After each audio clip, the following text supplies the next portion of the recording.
చిన్న మాట వింటావా? నువ్వు బాధపడుతున్నావు అని తెలుసు, ఆ మాటకి ఇబ్బంది పడుతున్నావు అని తెలుసు, అయినా బాధని నిన్ను ఇబ్బంది పెట్టే విధంగా అనువాయితీగా మాట్లాడే వాళ్ళ దగ్గరికి ఎంతకని తగ్గెళ్తావు? ఎన్నిసార్లని ఎక్స్ప్లెయిన్ చేస్తావు? ఈ బాధ లోపలే పెట్టుకొని ఏడుస్తూ ప్రతిరోజు నిన్ను నువ్వు కోల్పోకు. చాలామంది అంటున్నారు కదా, నువ్వు ఒకప్పట్లో లేవు, ఏంటి అలా ఉన్నావు, నీ ఫేస్లో స్మైల్ ఇది అని అడుగుతున్నారు.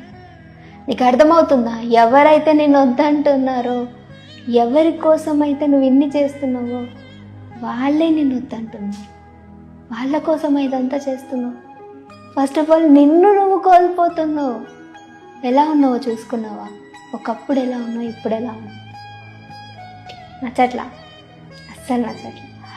మళ్ళీ నీకు నువ్వు కావాలి అంటే వద్దు. మెమరీస్ని నీకు గుర్తుగా ఇచ్చే వాళ్ళతోటి ట్రావెల్ చేయకు. అది నిన్నే దూరం చేసేస్తుంది. అర్థం చేసుకో.